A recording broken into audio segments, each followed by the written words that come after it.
So today I am interviewing Lay, and we have a lot of things we could talk about. He's big into the strategy games, likes Rising Storm 2, a lot of good game taste. Also has played a decent lot of classes. Bit of a coffee enthusiast, I've heard. But go and introduce yourself, yeah.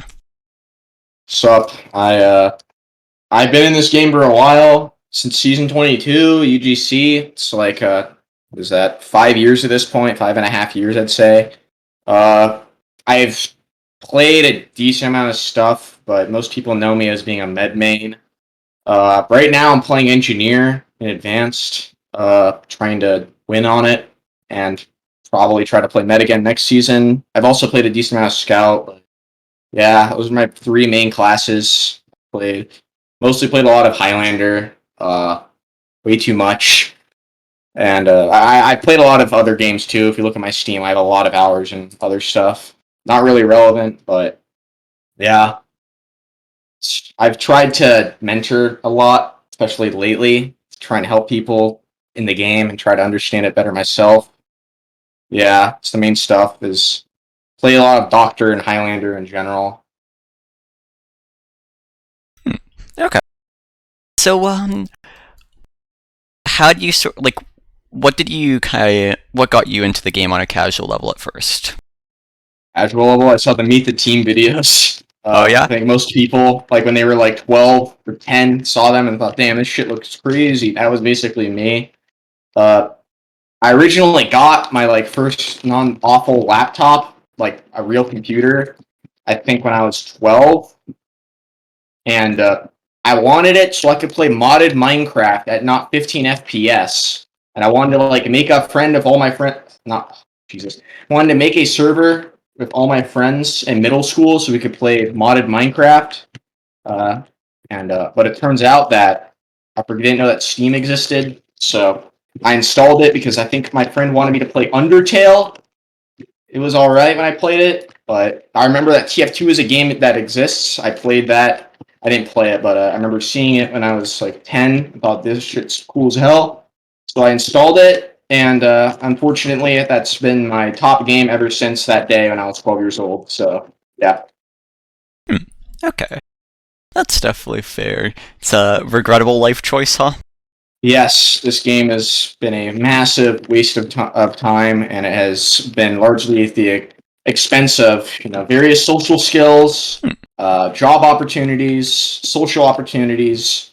Overall, a big waste of time, and it's probably very sad that I'm still playing it, Hmm. but I can't go back at this point. And like, what keeps you going, right? Is it just like the Fun. sunken cost fallacy or It's something a, like it's a that? very kind of a sunk cost. I mostly just enjoy playing the game. I've gone like emo a few times and like stopped playing it for like a season or two. Uh, I might do that again. I probably will do that again, but it's very hard to actually quit the game completely because it's just. I think TF2, fundamentally speaking, is a very good game. Like when it comes to the skill level that you can reach, it is really high, and there's always new shit to do, and there's always stuff to improve on. Because I don't know, I feel like I'm pretty. I still have a lot of stuff to do, even though I've been playing this game for what, 7,000 hours now, and for almost 6 years. So there's always a lot of stuff to learn from it and improve on. Because there's so much stuff to play on it. There's so many maps. There's so many formats. There's so many classes. It's like a raw aim for each of them is pretty hard to perfect, I think. So that's the main reason why is I just play it because there's so much stuff I can still get better on in it. Hmm. It's not really something you get with other stuff. The main reason I play comp is just because I enjoy being able to get a basically the same thing, but on a more serious level. I just like being able to improve at something consistently, especially if I already enjoy it. All right. So yeah, that's the main reason I still play. So, what was sort of like the point of no return for you that like ended up leading to so many opportunities where it's like you missed out on real life things? Probably when I first started playing Highlander, honestly.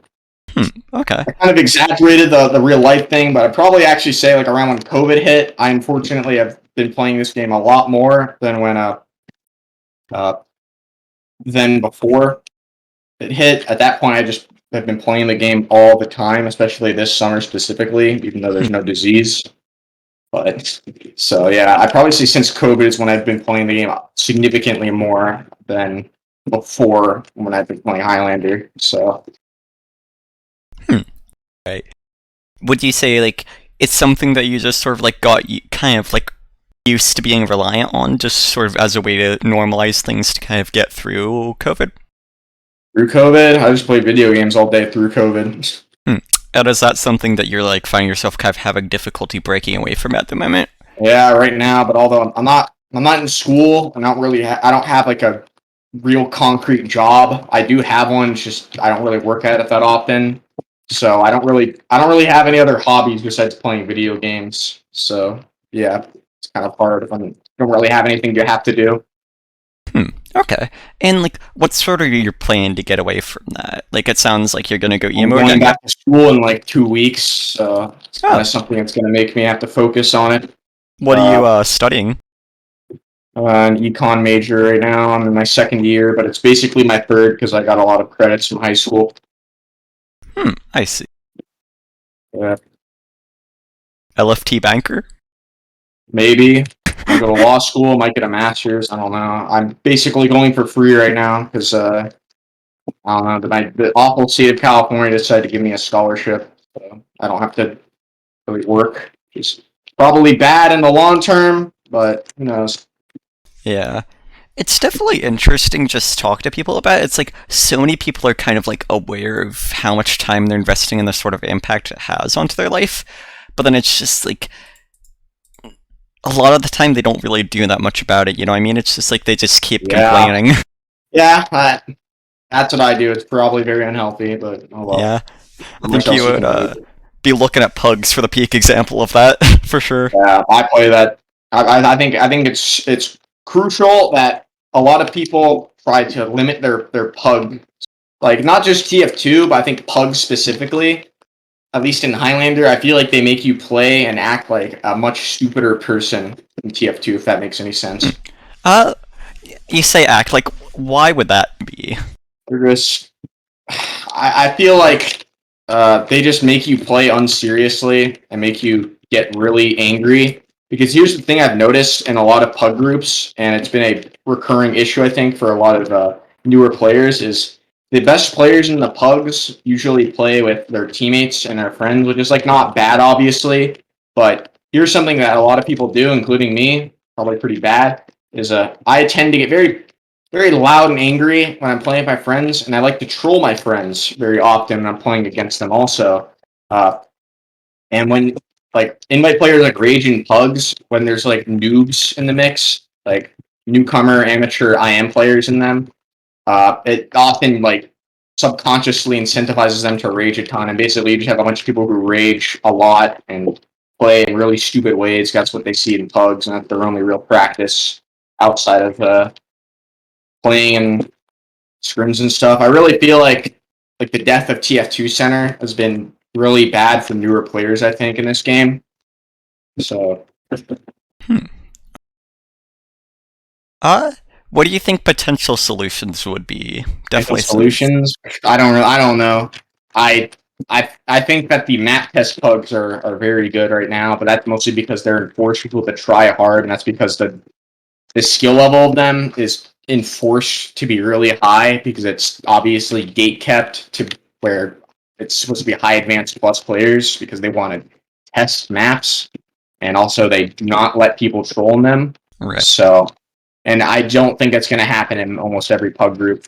No. So, I think people are much more inclined to respect the potential of RGL swinging the hammer than just like, a random group. they'll just straight up ban people if they're acting really, really stupid. So, Right. They're gonna don't really respect get that RGL a lot more than just in like pub groups. So, random people, yeah. yeah, I've pugged way too much this summer, and it's definitely made me act stupider when it comes to TF2. So I think that a lot of people should just limit it, at least if they have the ability to, just try to separate how they act and play in pugs from their actual like officials and scrims. Hmm. So You think it bleeds into scrims as well? yes, I think it definitely does if you do it too much. Hmm. Okay. So that's something I've started to notice, and it's why I need to stop doing it now. Right. So it's just like there's It kind probably of doesn't apply to everyone, but I've noticed personally. there's like a certain lack of self-control there, kind of, yeah? Yeah, Hmm, fortunately. I see. Schrodinger's pug. Basically, of We now sound smarter for throwing that term in there for no reason. course. Yeah, Intellectuals. Okay. yeah. Like when you talk about like a family Uber stuff like that, that makes it feel smarter. Extraordinaries can apply that too. Of course, of course. So, from an administrative level, like, how do you kind of like run a good group?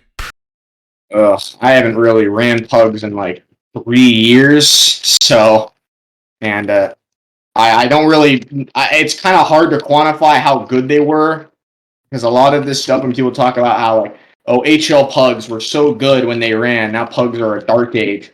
I feel like people have like a rose tinted glasses kind of viewpoint of like it being a lot better in the past because things are not perfect right now in the present.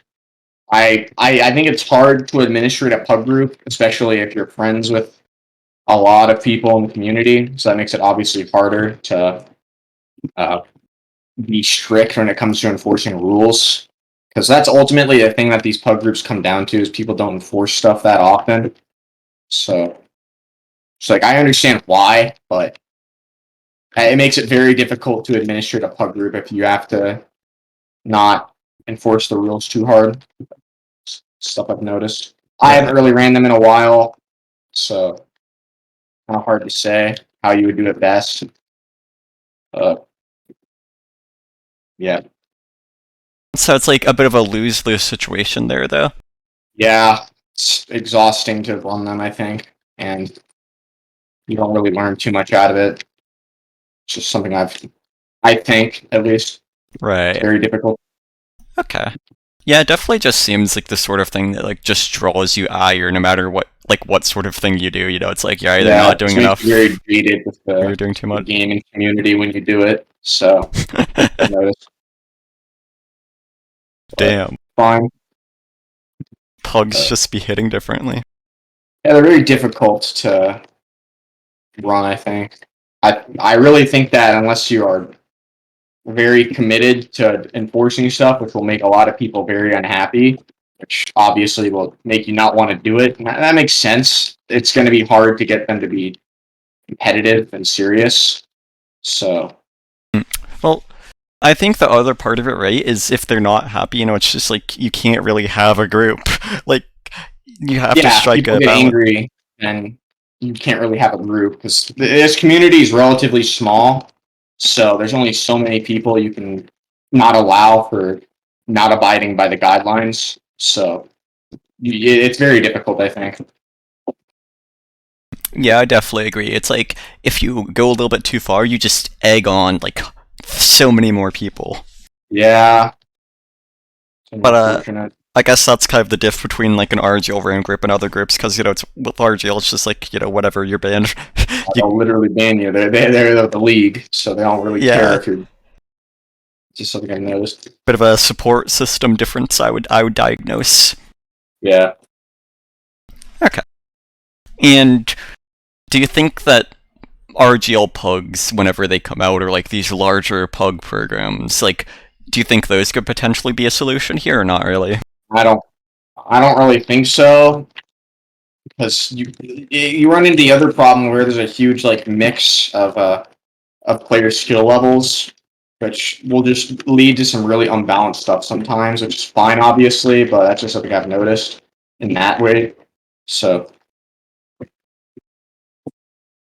I Right. think that when it comes to like the environment of people trolling or not, it's better, but still, I think it's flawed in other ways.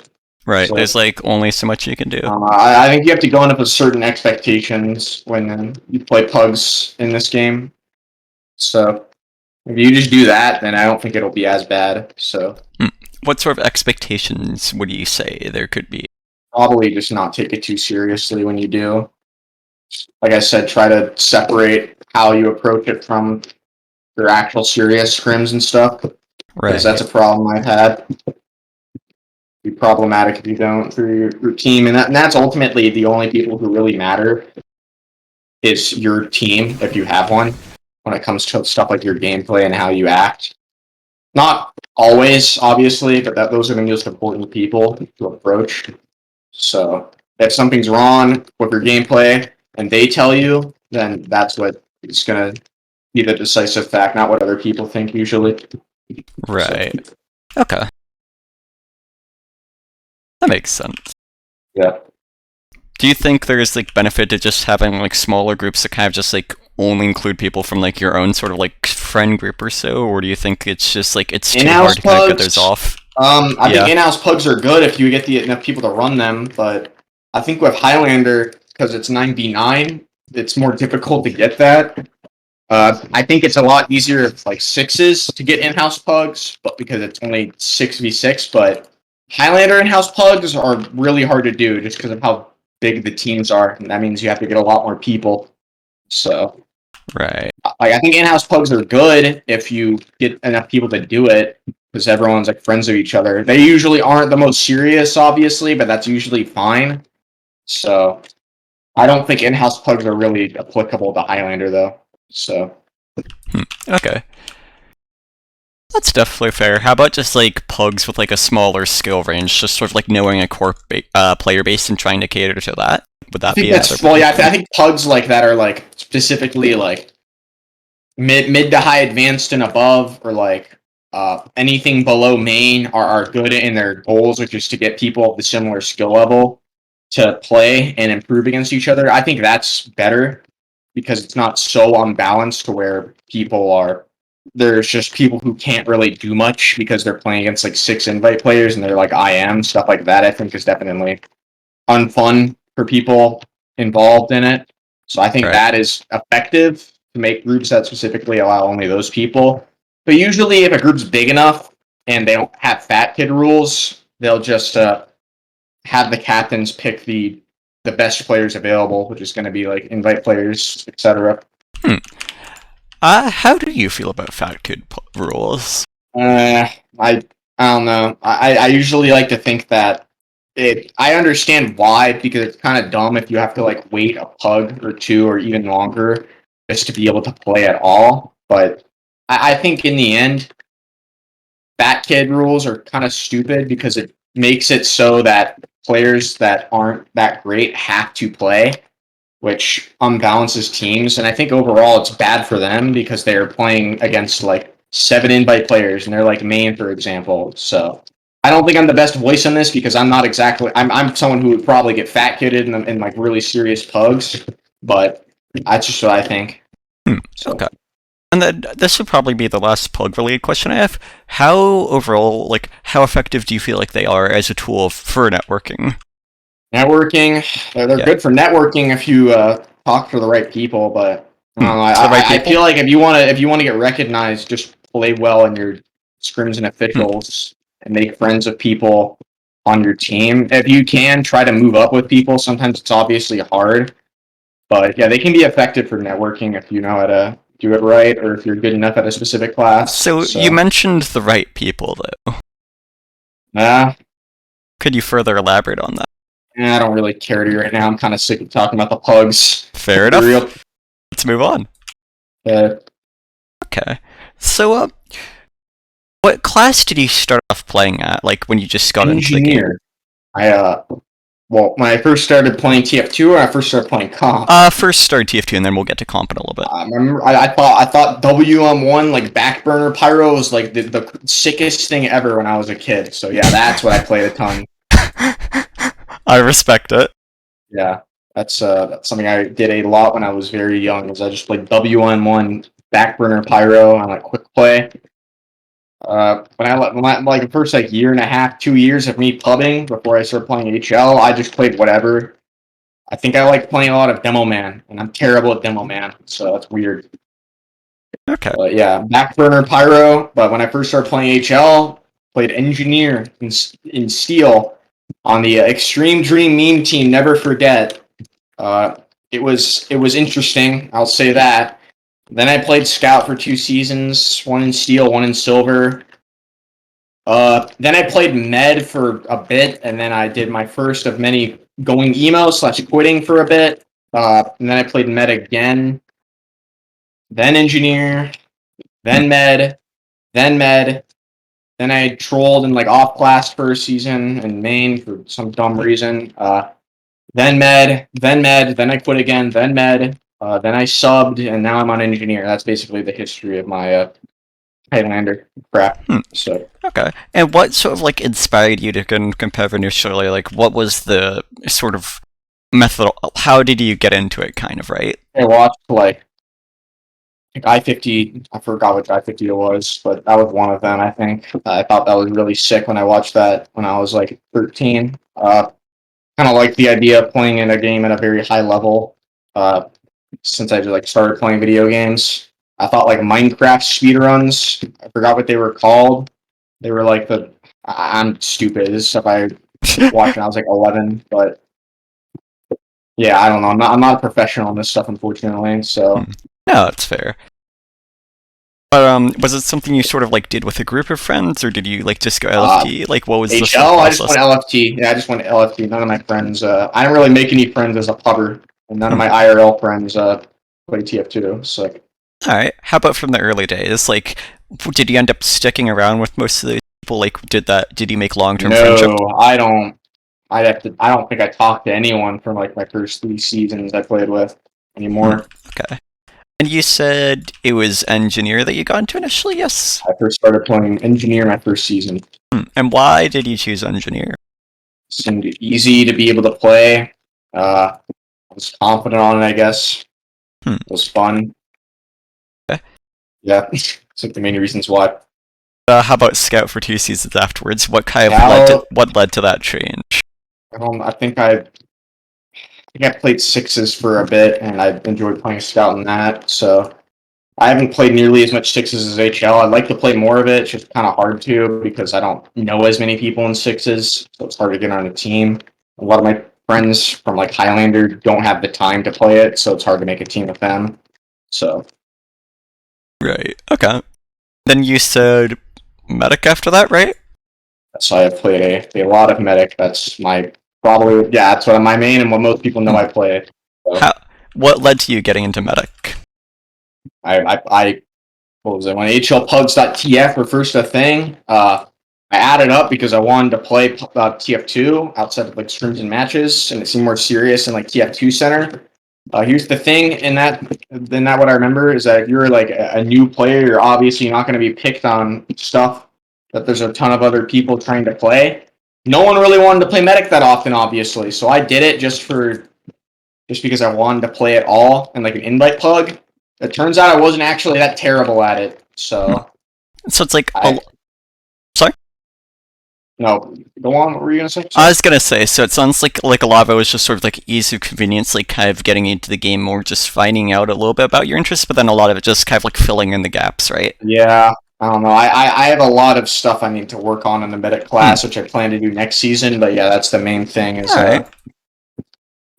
I basically I played it at a high level and didn't do terrible on it. So Right. and Okay. then I went to like actually invest time into the parts of it that are more as just like a surface pug level. So Would you see like that early time just kind of trying to like fill in the gaps and doing that switching? Like, was that something that defined a lot of your strengths and weaknesses as a player for a while?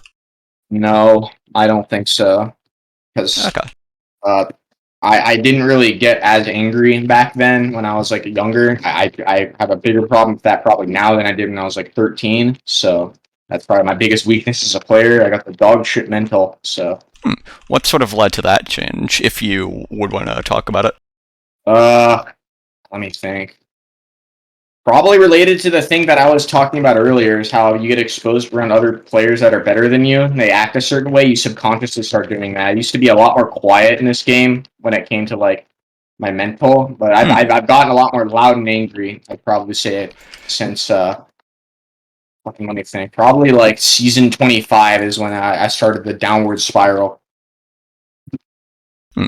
That makes Yeah. sense. Yeah. Definitely, it's like especially like they're higher div players, like you're supposed to kind of look up to them within the Well, it's community, like a right? subconscious kind of thing, and it happens now too. Right. So Okay.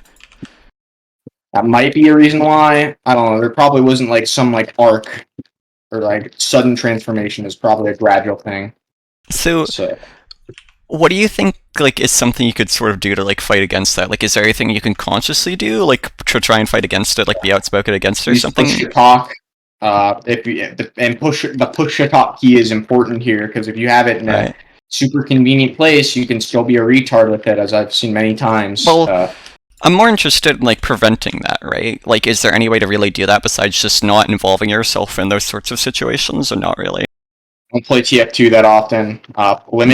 Limit how much you play the game, and you won't get as angry. You'll have a better mental, and you'll be more committed to stuff that's important, which is usually winning officials Right. and learning Okay. from trends. So that's probably the most effective thing I've like noticed. So it's Right. just So try to that's like touch grass more often. I know that's like a meme, but like actually, I think that can apply to making you not have to get as tilted. So Do you think that's something that had a huge impact on people during quarantine, like maybe not really being able to invest that free time otherwise, and then just like might worsening their have. mentals a lot, I think it spending so might much have. time on pugs? Yeah, but it probably did. So it's not just pugs. If you're just like Right, of not doing a course. ton during your average day, you're probably going to be more what do you call it? Like averse to being angry. If that No, I'd makes any agree. sense. But do you think like that was something that's like have had lasting impact on things going forward, or do you think that was more just like a temporary sort of thing that meant like I people think have for a mentally lot of fixed? people it was temporary. I think for some other people it like permanently affected them. For Hmm. me, I'd probably say it's like permanently. Although Right. I'm trying to gradually get better at it. So I think I'm better than like 2 seasons ago or like a year ago, but there's still a lot Right. of work that needs to be done. So Like that's kind of why you'd say something like don't play too much pugs, right? Like it is something that yeah, sort of had a I think it's something that definitely has made it worse for me personally. That's not going to apply to everyone because right. personal experience isn't everything. But talking about me, that's something I've noticed. So I appreciate you being upfront about that. I think that's something that like yeah, some people like would benefit from hearing for sure. Yeah, like it could be yeah, hard to take a step back and realize the sort of effect it's having for sure. yeah. Sometimes you just have to like step back and like try to listen to the people that matter and listen to what they have to say. So Hmm. and like if like the people you play with and you win officials with tell you something, it's going to be a lot more important than the people that you play pugs with. So people should just keep that in mind sometimes when it comes to like feedback. I guess like So the thing that kind of bothers me is like in specific, like it's like people will give feedback in pugs, but then it's usually like so unconstructive, right? It'll just be them yeah, yelling like diff or like what is this player doing over and over again, yeah. I don't. It's just a usually right? when you. I feel like when a lot of people have that much time in the game, they're not really incentivized to play them to improve their individual skill, which is fine. Obviously, it's like a pub, for example, at a certain point where no one really tries it in a pub to improve their individual skill, obviously, because if you have like 10,000 hours plus in this game, there's only so much shit you're going to learn on like X class. So, Right. Uh, I guess, Mike, another question I'd sort of have, like, yeah. before we move on from this sort of topic, like, do you think it's something that, like, sort of influences the social development for, like, less mature, younger players, like, involving Yeah, themselves in the pugs, yeah? obviously, I said this earlier how will get more loud and angry if subconsciously, because that's what a lot Oh, of no, I was all meaning, of like, players. outside of the game in specific, like, or were you kind of meaning that earlier as well, like, it would sort of bleed into the rest of your life? It can only bleed into the rest of your life if you like are really terminally online. So Not to name names, yeah, got it. yeah, That makes sense. I appreciate hearing it. Okay. Let's move on to some better topics, though, for sure. I think we've kind of had that one run its course. yeah. Okay. So, what's sort of playing all those different classes, right? Like, what's something that sort of helped you understand? Like, what strength has it kind of given you as a player? Uh, oh man, I think playing Med is probably giving me the most insight into like how to the game mode as a whole. The other two classes are more specific to like what your role is, but playing Medic has definitely opened it up to how to play the game properly, if that makes sense. In Highlander, I'd say so. Proper positions, uh, the proper mindset to improving, and the proper mindset to how to approach stuff like officials on. None Hmm. of which I am perfect at by like any stretch of the word, but I think as like a general set of rules, it will give you the foundations on how to approach Highlander most effectively. So Okay. That definitely makes sense. Yeah, it's kind of like a common sentiment I feel like I've heard from talking to other people about it. yeah. So you're planning on like what led to you playing NG this season actually? I did not want to play medic. I'm friends with everyone on my team right now, and what is it? And that basically that's why I didn't want to play medic, and my team needed an engineer, and I'm friends with everyone on the team. So yeah, that's basically those are the Okay. three reasons why I decided to play engineer this season. So How about for like next season and future seasons? Like, where do your I am interests lie? probably gonna have to play medic for the next few seasons, is my guess. At least on my team next season, I know I'm probably gonna play med. So What makes you say that? uh, at the invite level, which is what my team wants to do next season, it is a lot harder to find a medic that works well with your team than a engineer that can work well with your team. Especially for my team specifically, we have a very interesting way of playing, and I think it'd be difficult to find a medic player that would suit that. So that's basically the reason why. And I also think I'm probably better at it once I am able to de-rust at that class than engineer. So I think there's a lot of stuff that's left to be desired on that. And there's a lot of stuff that's left to be desired on all my gameplay as a whole. I'm kind of very disappointed in a lot of my results in Highlander as a player. So Okay, that's fair. And it can be kind of rough mentally, but it's always good to kind of be striving to improve some things. Yeah, just don't want yeah, to be too self-critical. Okay. yeah, sometimes a problem I've had, but it helps you get better if you don't do it in excess. Right. So, how's the season going for you? Having a lot of fun. My team, most of us care. Actually, I'd say all of us. I don't know why I'm acting ridiculous on it. Basically, all of us care a lot on improving, which is something I have not had in a long time for a Highlander team. Uh, we all are friends of each other, I'd say, broadly speaking. And it's been a lot of fun because I've learned how to play around my team a lot more this season than around myself, if that makes any sense. It does, Uh, yeah. yeah. Uh, And so how does it compare to the dojo? Hojo. Yeah, like the season Oh they won man. advance. Like Well, it's looking like that could the maybe happen again. dojo's season of advance where we rolled the division was kind of what one would call a Mickey Mouse season. So, which basically means it's a free season for you to win. I did not really have to review much that season. I did not really have to evaluate my own gameplay much that season. And overall, it was kind of a joke. This season on my team, I've actually had to review a lot, both my own gameplay and like with my team.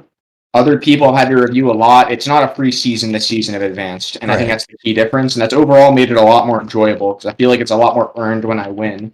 And the Right. dojo was just rolling, and that definitely laid a bad foundation for the next season we had in Invite. It Um was a bit infamous, one may think. No, so oh yeah, do you have anything to like sort of say about that? Like any I wish that season did not happen, and if I did had to go back on it, there was a lot of stuff I would have changed, both as an individual player and as a leader. But you know, okay. it happened. It's in the past, so there's Right. no reason to dwell on it I think anymore. that's kind of something you'd prefer to keep to yourself for sure. Yeah, that is quite Okay. a shameful season, but hey, Sorry to hear happens to that. the best of us. Uh and then okay. I see you did play season 9, season 10, you were on Home Depot. Yeah, I what was it? I think Luigi. I was like mostly done with Highlander, but I came hmm, back to it because Luigi asked me to ring a bunch. I said, I'm not rostering any team. Do you just want me to sub for you guys? And they gave me the sub spot, and it turned out their medic couldn't main like halfway into the season. So I was like, I guess I can play. I have to work on Saturdays, so I can barely make those, but yeah, I can play. hmm. So Okay. yeah, And then season 11 was kind of you like starting to season get 11, fully I back just into it. subbed. Oh, season 11 is when I reevaluated my like role and my mental in this game. right. So, and And I then, think it was very valuable because I had something bad happen in the preseason of that season to where I didn't main anymore on the team I was on, sorry to hear. and then I just decided to sub and play. I played IM sixes with a not very good team on medic, but what it taught me was to how to react to adversity in the game and how to evaluate my mental, and I think it was very helpful in that regard. So it Right. basically was a season that let me take a step back and evaluate how I behave and how my mental is in this game, and that's something I think I really needed in season 11. So Right. That's like the sort of thing that could really kind of like turn your career around as a player. Just take a step back like yeah, that. Hmm. to Okay. me, focus on the stuff that's important. Do you Even think if it was did not go well, I learned a lot. So do you think that's something that like other people would benefit from doing more of? Like, do you think if that's people kind get of to like lack? a certain point that's that bad, then yeah, I think it's good to take a step back and play with at like a level with Hmm. people who might not be the best, but they care Right. and fundamentally do the right things, which is just show up and not make their teammates' life a living hell. Uh, So do you think that's something you end up seeing though, or do people kind of just like end up like continuously throwing their head against the grinder and burning themselves out? I think some people do that. I think sometimes other people do that. They reevaluate what they do for a given amount of time. But yeah, Hmm, right. And then this is all sort of like coming full circle this season, like a lot of personal improvement, a lot of pride, and actually yeah, like a lot of this season has been me just grinding a lot of the game and trying to focus on what I need to do fundamentally to be a good player in the right. game, which has mostly been just playing the game, talking to my teammates, seeing what they want, and reviewing demos, both my own and gameplay of better players. If I've been doing that a lot, and I think it's going to give me a decent foundation for next season. And that's ultimately what I care about is being Right. a good player in the game, and at the very least placing an invite at some point before I completely stop playing this game because I really hope uh, I'm not in my like mid 20s or like the age of 30 and still playing Team Fortress 2. So if I can like place an invite before that period, then I think that is my mission accomplished. I don't really have to do much more. I feel like I will be fulfilled in this game once I reach that point. So Right. It's good to kind of have like a stopping point when you feel like you've kind of yeah. like reached your limit. If Yeah, yeah. that doesn't mean like I need to completely stop. That's it. That's like the end goal, and that's like the Right. ideal like minimum. I think is Okay. to reach that point. So, So do you think like your team's winning events moving up next season? yeah, that's the plan. Hmm. I'd like Oh, to. it's 'Cause I like playing with my team. They're all my friends basically, and that's something I haven't had in a while on a team. I'd say 3 years it's been since I've had that as like as a bunch of teammates. So right. Okay. you have that often. And it's like the division, it's like it's actually going to be like somewhat fulfilling emotionally No, speaking yeah, to win it. Yeah. it's not a Mickey Mouse season like it was last time I got the grand Hmm. finals in advance. So I feel like Right. this season, the other two top teams, which are worst comp format and the imposters, are not people that are horrible. They know what they're doing, and I think that it means that you have to actually put in effort to grind, to learn from your mistakes, and just play together as a team and play to win. It's not like where you can just jerk your gherkin the entire season because it's free because all the other teams are that terrible. So So, why do you see like so many like kind of like sandbag or like teams that just try and like form with the intent of winning a div in lower divs? Then, like, sandbag teams. yeah, like if it's so like emotionally unfulfilling, if it's just like a Mickey Mouse season, why do you see like people sometimes try and do that still? They're bored. They want to play with their friends. They don't really want to try that hard. Hmm. Okay. Could you give me an example, or is that too rat? Curious. I'm not really looking to go into That's examples, fine. But but like, yeah, if people do that, then they mostly just don't really want to try. Or if they're off classing, they just want to like get better on that specific class, which is like right. fine. So Like I think off classing is pretty reasonable, yeah, but then it's just like I don't know. You'll just see like these super teams just try and form, and they're like, we want to roll this div, and it's just like I don't know, it's a bit weird to me. Yeah, well, here's something that people should recognize when they make quote unquote super teams is if you don't have a main medic, demo, or sniper, it's not going to be a super team. That team's either going to die or it's going to go terrible. So people should remember that if you don't have a main medic, demo, and sniper when you make a team, then that team is not going to do so well most of the time. So especially in in divs below invite, for example. So if you make a team in like main or advanced, you don't have a main medic, demo slash sniper, things might not go so well for you. So just all those prospective team leaders out there, remember that. Right. If Okay. it's like just you who is like the scout as the team leader, and you do not know any, you don't have a scout, you don't have a demo, medic, or sniper, then things probably won't go too well for you because those are the three most important classes to the foundation of a team working together well in Highlander. Outside of spy, but usually you can teach your spy in a reasonable amount of time and say the preseason to coordinate those three core classes. So Right. So it's like yeah. just important to have a bit of a core to work your team off of Yeah, before you're like, we're those gonna three win. classes are the most important core to have on your team. So All right. What are if you do some not other have those as a leader, then things are going to be hard for you. What are some other of the like what are some other bits of advice you'd have as a team leader to offer here? Like in Team general. leader, try to set goals. Try to engage with people as much as possible. Try to give a sense of direction of how you want your team to approach stuff. So if if you have a dog shit night of scrims, if you have like what I may call a suicide watch night of scrims, you might want to like evaluate what went wrong the most. You might want to set up times to review. You might want to get mentors for people. You might try to like literally compile like text and stuff. Sometimes you'll even have to like go review stuff on your own because that's the role you have to Right. take as the leader. So So a lot of it's just about like instead of just like wanting there to be change, just kind of like putting in the effort and yeah. actualizing it.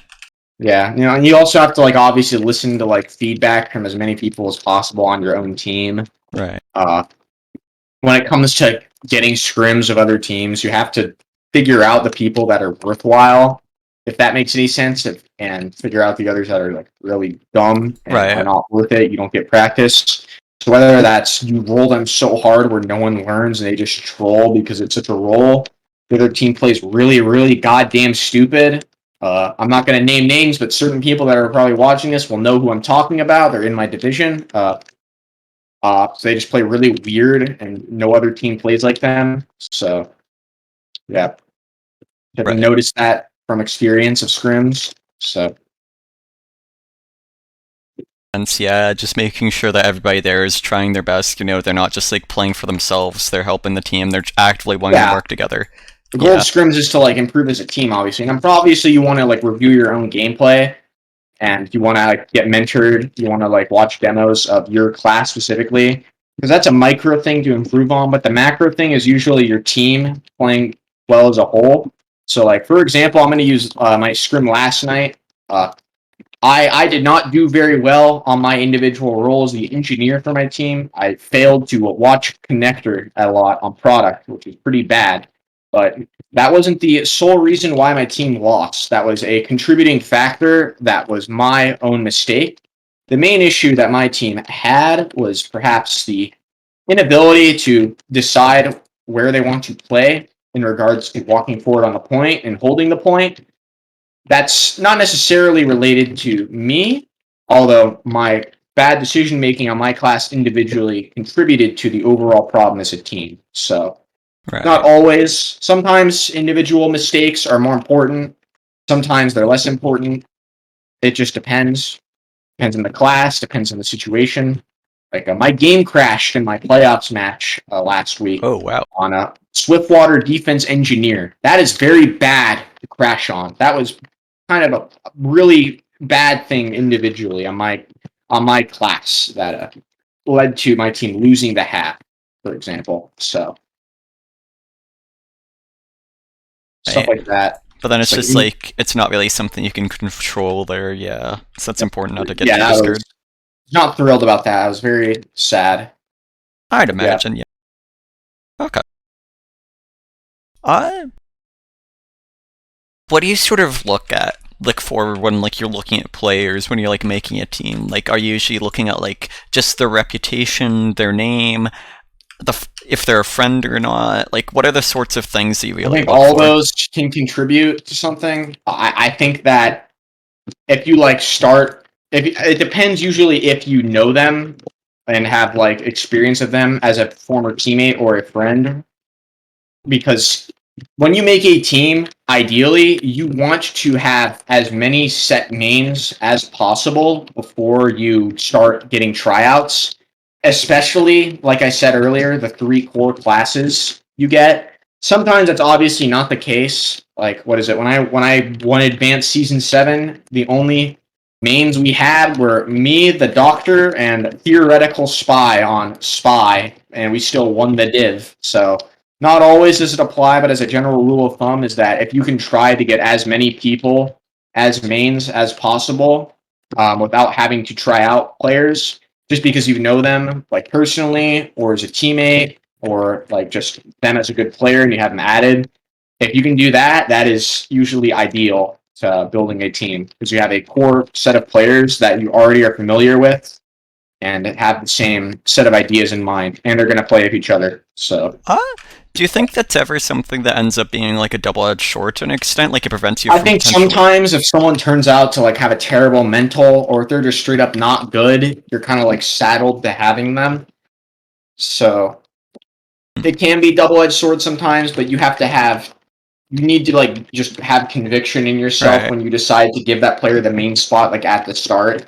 Because I'm hoping if you do, you've seen them in action before, whether you're with them, against them, or just watching them. Well, So you should already have an idea of how good X player is.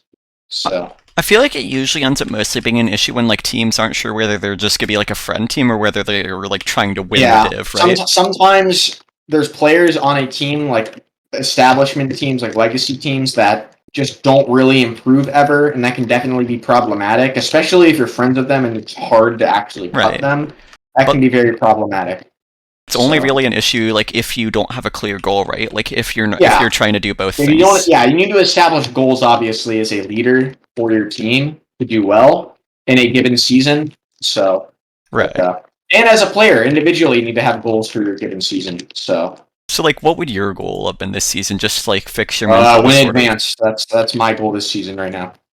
Okay. My goal for invite next season is to win a single match in invite. I am not exaggerating. That is my goal for next season to win a single match in invite. Do you think it could happen? It'll be hard, but I think I can do it. Hmm. Okay. It'll not be easy, but yeah, that's my goal is to win a single match in invite next season. You don't want to be Owen, huh? Yes, I do not want to be 0-14. So I would be. I already went 0 in invite. I don't want to go 0 again. I So respect it. Sometimes it's just too much for a man. sometimes it's like the humiliation is too much to bear Oh, right now. I would agree with that. Yeah, It happening once was too much for me, man. yeah. Welcome. I mean, you can't give up still, even if it happens. Still have to It's true. try. Gotta keep grinding. Yeah. Okay. Uh, how about mentoring? I believe that's something that you Mentoring. have Yeah. interest in, yeah? Yeah. I enjoy mentoring both individuals, like on their class, and teams. I think it actually helps you too as the mentor, not just the mentee. It gives you insight to how people play and how the rationale is of certain players. So I think it's definitely useful if you're trying to improve your own gameplay and just like learn how to play the game better as a mentor because it makes you evaluate like what the best stuff can be. Right. So Okay. I I've usually mentored med. I've done some NG mentoring before, not a lot though. I've mostly done team mentoring. That's what I've been doing. I'm mentoring an IM team right now this season, and I'm looks like I'm going to be mentoring two teams next season, an amateur team and a main team. It's not set in stone yet though, but yeah, I enjoy doing it a lot. Hmm. I like helping other people who care how to make their gameplay the best possible so they can win. And that's what you usually will get out of mentoring if you find the right people to talk to. I think the main thing is you have to let people know that they have to reach out to you. You can't just they can't just expect you to do everything for them. Right. Because this is all related to goals. Again, is that if you don't have goals as someone who's trying to learn from someone else, like your own class performance, the end result of that, like you winning the season or like you being the quote unquote best on that class and that div, stuff like that. You need to get goals to reach there. And you need to like learn the specific stuff that will make your class the best possible. So whether it's like tracking Ubers, what else? Like getting the better heal priority, getting the best position you possibly can, depending on the situation, stuff like that. I think you need if you just set those goals, you'll do a lot better at your class. Right, because it's like for some classes there's just like so many things, and it's like if you try and focus on everything at once, it's like you won't be able to really dedicate yourself to improving that specific part of it. Yeah, Yeah, sure. that makes sense. Yeah, it could definitely be a bit overwhelming, I think. Yeah. What sort of approach do you take to mentoring? Like, what sort of style do you take? Uh, I like. I mean, we usually do map or demo reviews when they ask. I try to when I map review, I try to give them the core ideas of how to play as a team, and like if I can add something that's important to their class, I'll talk about it. Uh, for demo reviews, I try to focus on like what specifically are the biggest mistakes I see, and I try to be pretty blunt about it, all things considered, just to get it out there. Right, it's like 'Cause, if yeah, you like sometimes it's hard to get the proper tone out of like sometimes they'll just like come off as being a jackass if you're too harsh about it right. about like a mistake you see. So sometimes you have to be careful on that front. Well, I'd imagine that comes down to like balancing the amount of like constructive criticism you give versus like the amount of praise you give, yeah. But then I would also think But like there's no point in like somebody going to ask you for help if you're not honest with them to a certain yeah, that's extent. true. That's what I think. So if I'm like Right. seeing something ridiculous, I'm gonna try and like tell them in a Right. pretty like overt tone that you can't do that. That's like the main reason you're doing X But thing then really like bad. So it's also important not to like entirely discourage them, right? To give them some reinforcement along with that and to maybe present them yeah, with some options or like ways they could sort of change that. That makes sense, yeah, yeah. of course. Because it's like, yeah, no, that makes sense. Okay. I definitely do think there's like benefit to just like being a bit more constructive with it. Like a lot of it is the sort of stuff that they might get like blamed in the moment over for their team on a class like paramedic. But then it could be Yeah, really helpful that's to just have somebody like help give you some of the options to actually change it. Yeah. yeah. Anything else you kind of want to like touch on mentoring? Like anything you think is like that sometimes people get wrong, some like the worst sort of thing you could do with mentoring, the best, anything like that, or not really? Mentoring. I think if people, you need to like find mentees or they have to find you that the ones that actually care the most about improving, whether that's teams or individuals, or else it's not going to be worthwhile at all. Because I Right. feel like it's not entirely one way. You can definitely learn a lot about yourself and how best to play the game by mentoring. It's not just the other person learning from you. Right. There's definitely stuff you can learn about the game if you mentor. So that's why I like doing it because I feel like I learn how to play the game the best and how to approach it the best way when I'm showing other people how to Right. do that. So What do you say? Like, do you place emphasis on like a social side of mentoring, of just like being a role model, of like just kind of helping person socially develop I within the haven't community, done or that not really? as much as I should. I think I'm going to try to next season. Hmm. The people I will mentor, of individuals and Right. teams. I've not been as engaged as I like, but yeah, I think that's definitely something you can do if you feel like you have the time to.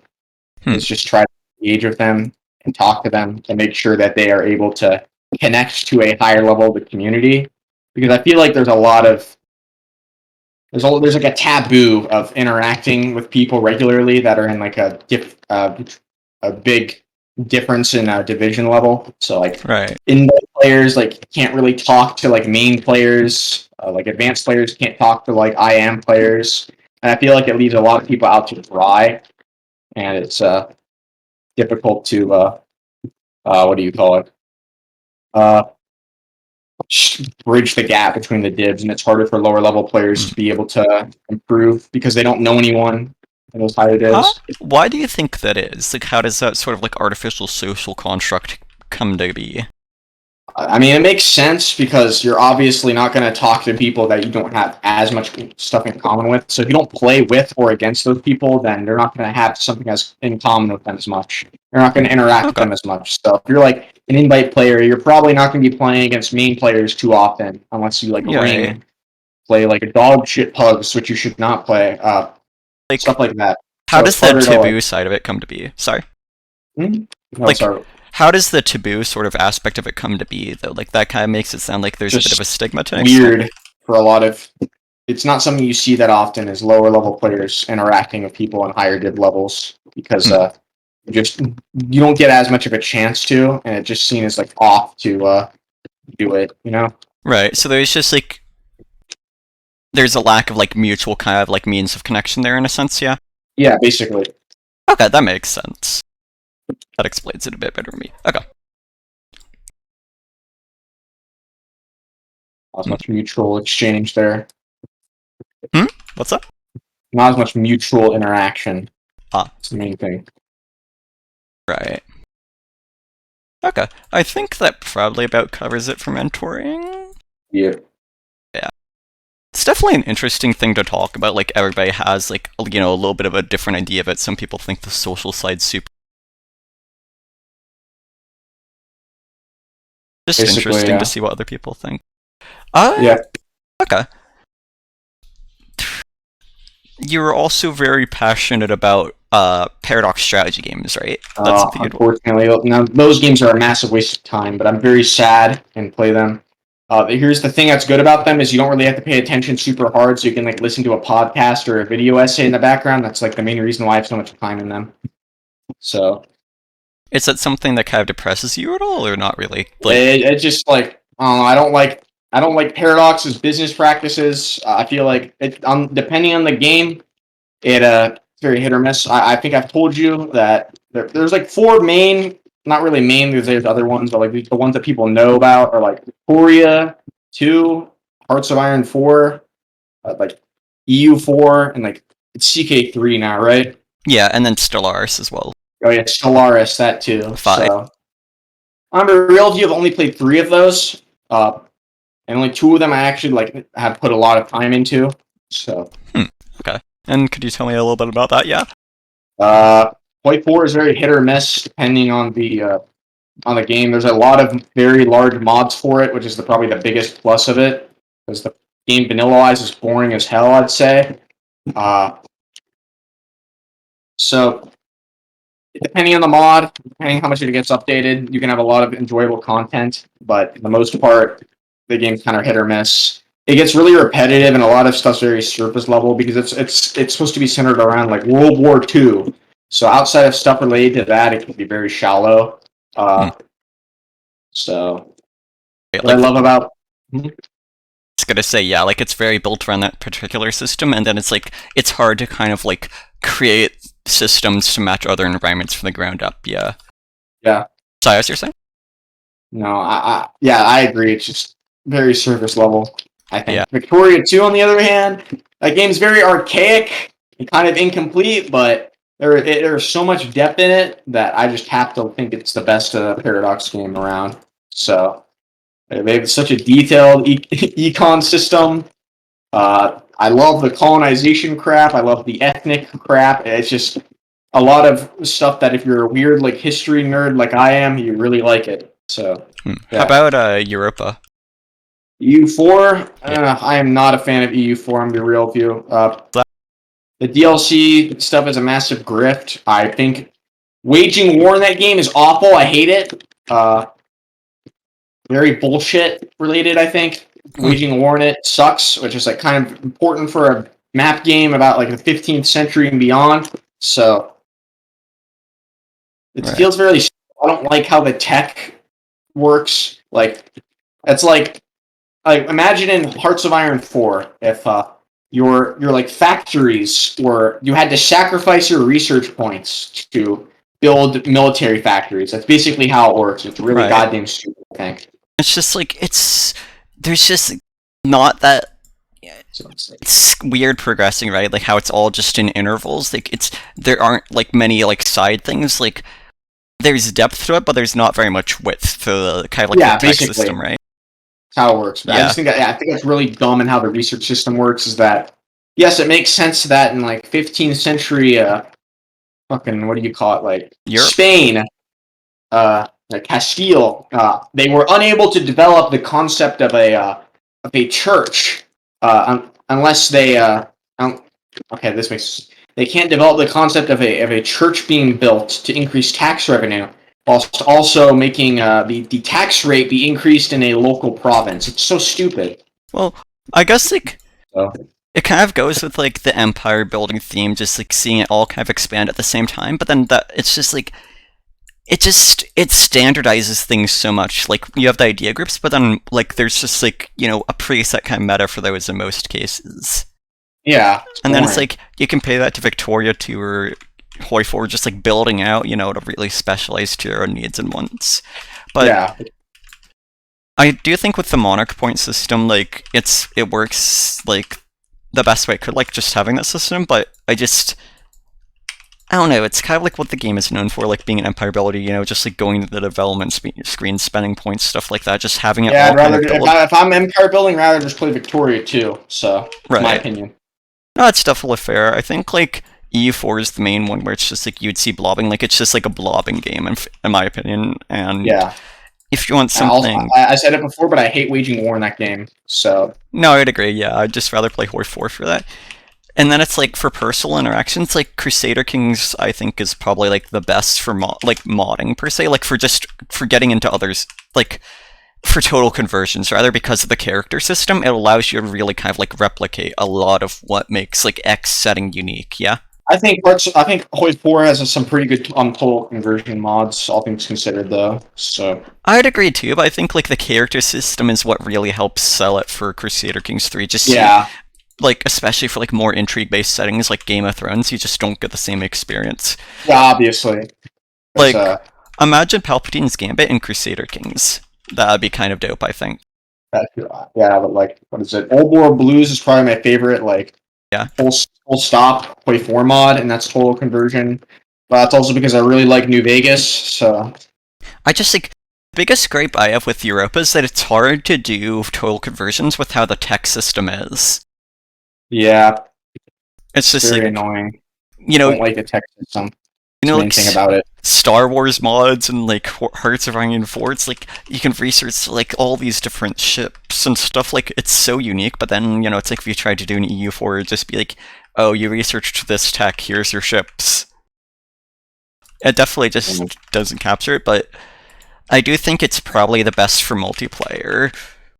Yeah, I can see that. Victoria 2 is sadly really hard to set up on multiplayer, Yeah. so I don't think we'll play it. Victoria 2 is great when you can get it, like just with manipulating the economy system. But then I it's like, love the economy system in Victoria. I think the yeah. colonizing and economy system is the funnest thing to do in Victoria too. Well, I So like the tech system actually a fair bit as well. yeah, the tech's pretty good also. So Yeah. It's definitely just fun. Like, it's just like EU4, it's like it can kind of do everything, but it doesn't feel like it really specializes that much to me. yeah, But I think that does make it the best for multiplayer, probably, because it's it's like the diplomacy system actually kind of matters on like just blobbing into factions and Hearts of Iron. But with the yeah. AI, it's just like too cheesy, too gimmicky. I don't think it's the best in single player. Yeah, I don't know. Like I said, I play most of these games nowadays because I need something to play or like do when I'm listening to a podcast. So How do you feel about like TF2 players doing Paradox pugs? I think that would be terrible. Why is that? Like, I remember playing Civ 5 Pugs, like way back, like 3 years ago. and what And happened?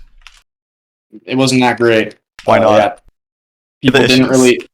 really know how to go to war. They're kind of noobs at it, but also I have a Well, lot of time in that game. maybe you can So, mentor them. You gotta mentor mentor them in them. Civ 5, yeah. But I don't know. I feel like it could be fun with Paradox games, just due to like how the diplomacy systems kind of are. Yeah, it could work well. I don't know. We I don't should think hit the lab on it. hit the lab, hit the. How many people own like Hoi 4? Actually, a lot of TF2 players, like especially the Europeans. I'm gonna be real with you, Euros do, but I don't Uh, really know. dude. I know like I know like 2 or 3 NA players who play that game Yeah, besides like you and me. So it's madly popular in Europe. I do actually, so that could be maybe something look interesting. actually at my friends list of people who play Hearts of Iron I 2. have 31 players on my friends list to play it, so that could be Next, something. But I yeah, think the other thing you have to look at, like Paradox games, you get shafted by the connection so hard as well. Like, there's a joke about how long the games take to go because the networks like just slow down every second. You know what I mean? Like the lag in multiplayer is crazy. yeah. I think Paradox multiplayers. I don't, Yeah, but I'm happy game single player most of the time. this is a PSA though. Reach out to us if you want to do some Paradox pugs. Hit me up. Sure, I'm bored. Yeah, let's get some Paradox Yeah, pugs. let's make a server for it after this. Fuck it, we ballin'. But anyways, okay. Anything else you kind of like want to talk about Paradox wise? Like, do you want to go on more about Victoria, your passion for that, anything Warrior like that, or 2 is not? a very good game. The economy system is great. I love colonizing stuff. I like having really cursed like borders. It's funny. Yeah, Uh, I Hoi 2 or Darkest Hour? never played those, so Oh, I mean, Darkest Hour looks better though. oh, I thought you said like Hoi 2. I guess like you just meant like Hearts of Iron as well. It's a Victoria too. I'm pretty sure. It doesn't matter. Yeah, you said Hoi 2. Like, damn, this guy is ancient. But yeah, Victoria's great.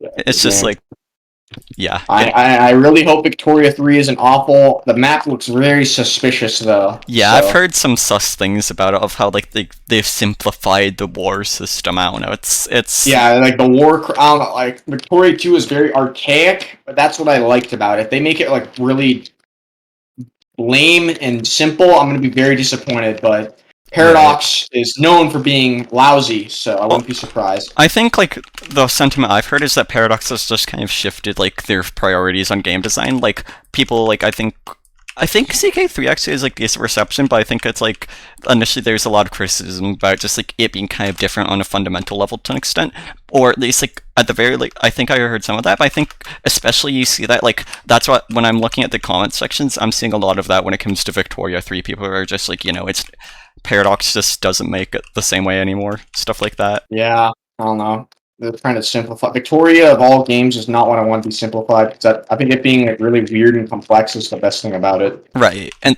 So, I would definitely agree. Yeah, there's like a lot of charm to it, like just of it taking all that time because it's like the nasty thing with like Hearts of Iron especially is that it's so formulaic in single player to an extent because yeah, it's it's just like true. AI is really dumb. right. But then even in multiplayer, like unless you have people who are playing to have fun, you have your meta templates, your meta divisions and techs, and it's just like Yeah, because of how like kind of simple the systems are, like it's just hard to have it be that consistently enjoyable unless you have people that make it special. yeah, it's true. Like Deadass, it's like Hearts of Iron 4, you just like set up your assembly lines, you set up your text, it's literally factory line types like every time you start a game.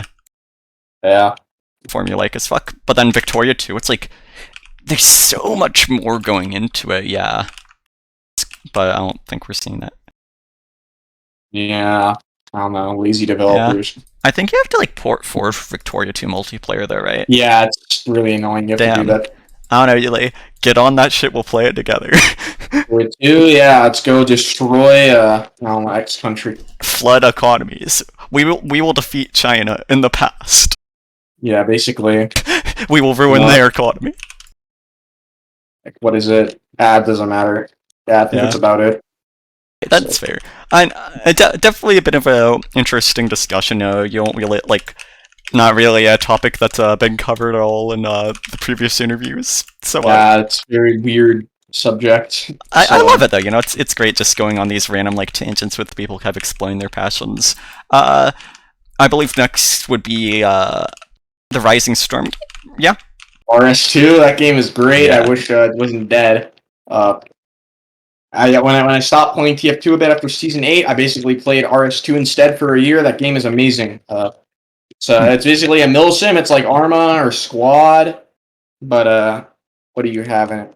Yeah, it's like Armor Squad, but it's in Vietnam, and I like Vietnam a lot. I think it's really fun. Hmm. Not really fun, but like interesting, I guess I'll say. It's a Is very fun to have a military simulator in. I think what makes it so special? Is it just like the setting the and kind of the opportunity it asymmetry, provides? the asymmetry is pretty good. It's I like the gun. I like a lot of the tech, the guns, the helicopters. I think it's a very unique. I like the environment. I like the jungle environment. I also like how it can shift to like urban environments too. It's not just always in the jungle. Right. It's yeah. So I think the main reason why I like it in the video game is it's the asymmetry is something you don't see that often. It's really the only conflict you can have it work effectively in. I think in like a, a military simulated FPS. Uh, the guns are really not cool. Uh, yeah, and I like the jungle theme, so that's the Hmm. main reason why I think it's a pretty good war to have as a military simulation video game. Right. So Uh, yeah, does the asymmetry? Do you think like the asymmetry has like a certain appeal to TF2 players just due to how like relatively unique TF2's gameplay is as well? Like, I don't think it's really like I don't think it's because of TF2 because TF2 is not really asymmetric in the right, but sense just that like the there's uniqueness, like right? I get because it's unique, but asymmetry is that like the two teams play very differently, which like that like applies in some ways to like stopwatch, but like for the most part, like the classes and like their hits are the same. So No, like I I don't get think it's that. I TF2's just mean in the fault. sense of like it's like people have a hard time going from TF2 to other games. Do you think there's like an appeal of the uniqueness of asymmetric games to an extent, like as an option, like natural Yeah, I think selection too? so. That's what I was trying to It get does at. not play like I mean, there's classes in it, but outside of that, it's not Right. really similar to TF2. So Right, like not similar to TF2 in that sense, but just due to kind of like the more unique nature of gameplay, yeah, compared to just like other FPS games. I don't know.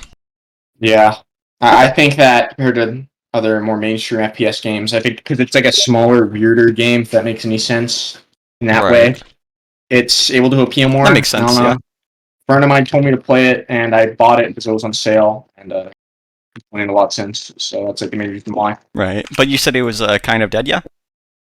I mean, you can almost always find a full server still, and like at peak hours, there's usually like Hmm. at least 10 full servers. So, Right. and it's 32v32 also, so it's not small.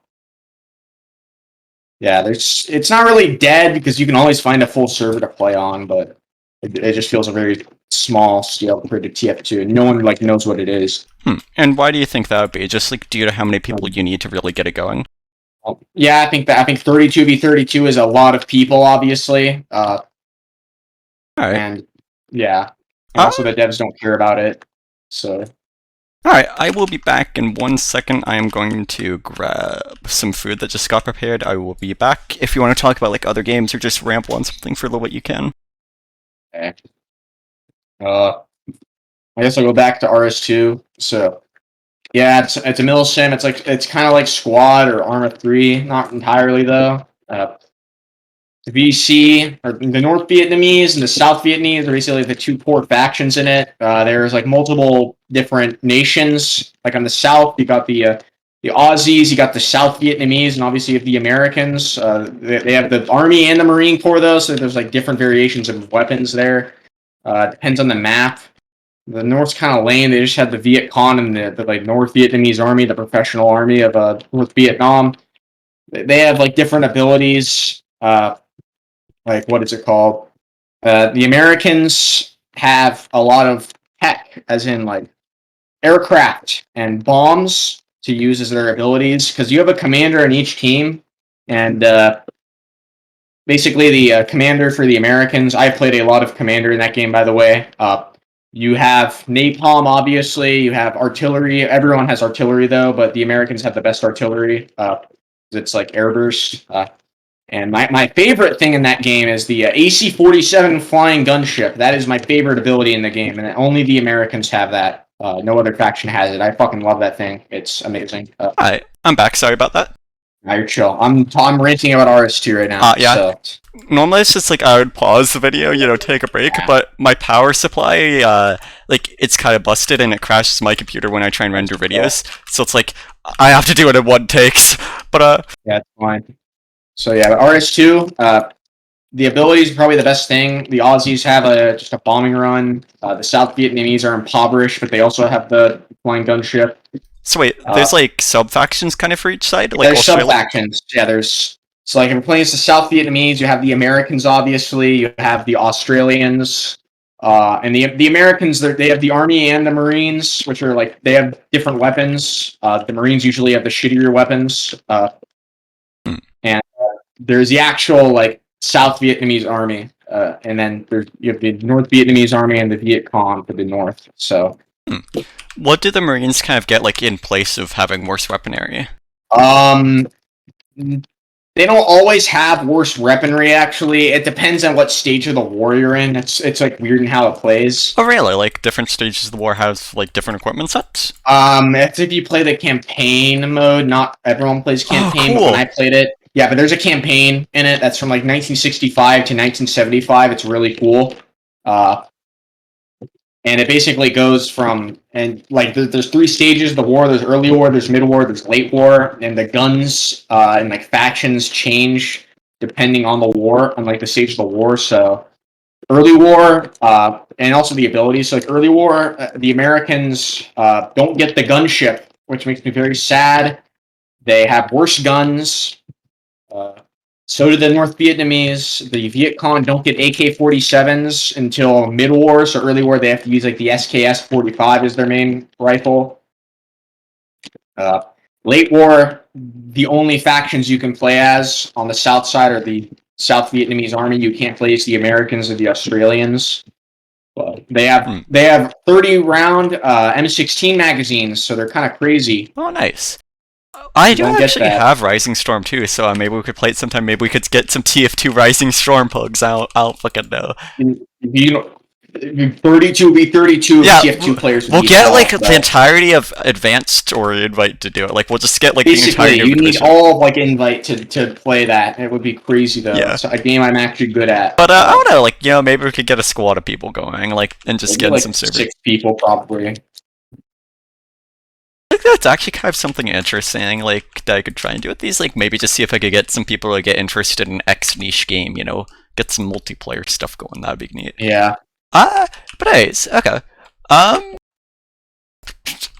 Anything else you'd really like want to talk about game or Rising Storm 2 wise? If not, I do think there's like one final sort of question line that I'd have in mind. We can move on to the next subject. It's fine. So the last one would be a bit on caffeine, yeah. Oh yeah, that I mentioned that a bit earlier. I probably have too much, but at this point I've had such a caffeine resistance, like tolerance, that it doesn't really matter. In respect to like TF2, I think if you have an official, it can be very helpful, especially if you know that official is going to take a very long time. Like for example, in my official last week, it was 4 hours long. It ended at 1:30 a.m. at EST. I'm West Coast, so that's not like it ends at 10:30, which is like not that outrageous. But if I was on the East Coast playing TF2 till 1:30 in the morning on a weeknight would not be fun. So that's where it would be very beneficial, I think. Right.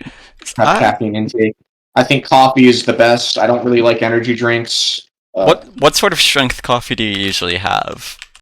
Strength? Yeah, is it like generic brand, probably like, I don't know, 200 something milligrams for 12 ounce, like, or is it something stronger? Or do you have like a specific sort of routine that you have with it? I just like grind it and then put it in the pot. Not really a specific routine. I usually have like cream and sugar in it, but what brand do? Of what? Coffee? Yeah.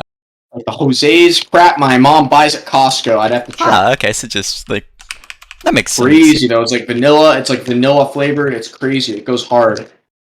Very good. I have a in Fauci We Trust mug. It was very important that I bought this. So that's fair. I usually either do donut shop, just like plain coffee with French vanilla, or I do Death Wish with French vanilla. Use a Keurig? Yeah. Oh, I feel so sorry for you. That shit is awful. Why is that? just tastes like garbage. Uh, What was it? At my when I was visiting my father in Hawaii last year, like December of last year, they had a Keurig instead of an actual like thing of coffee. It was trash. are you sure it wasn't just brand diff? No, they used the donut shop stuff. That's why I recognized Aw, the damn. I don't know. Keurig. See, That like, crap's just garbage compared to actual like normal coffee. damn, getting coffee diffed. I'd rather just have instant coffee at that point, bro. Instant coffee is actually better than Keurigs. What is instant coffee? It's like the crystallized stuff that if you put in hot water, it's like free Oh, coffee. okay. Interesting.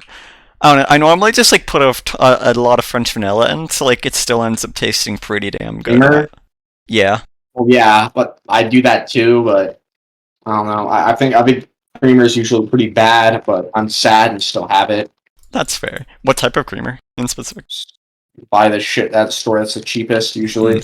I get some from Aldi, I believe it is. Oh yeah, I know what you're talking about. Aldi's fine, but I don't Yeah. always go to Aldi. Uh, Aldi's pretty good in general if you need to get a bunch of food and like you're Hmm. don't want to spend that much money. It's definitely a good Right. option for me. If So I what? what if Oh no, carry on. I was more serious probably about like uh working out and doing shit at the gym, then I would probably go to Aldi on a weekly basis to get food I need. But I'm not that serious right now on Right. that front. So So you said it's something that you would like do for matches. Um, yeah. If I have an official, I will usually have like I'll usually make like half a pot before, Hmm. like an hour before, and just like have 2 cups out of that. Right. How about So scrims? if I feel like it during a scrim, I'll do it. Not Right. always though. But like, so it's Don't need like, to. Something that's important to consider outside of coffee or not coffee, hmm? caffeine for TF2 is sugar, which I know sounds weird, but if you're playing, if you're like you're doing intense gaming for like 3 to 4 hours or something, the sugar is actually really important to make sure you don't get tired. So I'd highly recommend people that are listening to this, if you have an official, especially if it's like if you're in playoffs right now and you have an official at a given time, get like a candy bar, get like a bag of Skittles or something. It's actually very useful to have that just munch on like during your official. Uh, Right. Normally, I think like having a ton of sugar is really bad for you, but for intense gaming, it's actually pretty useful. I think so.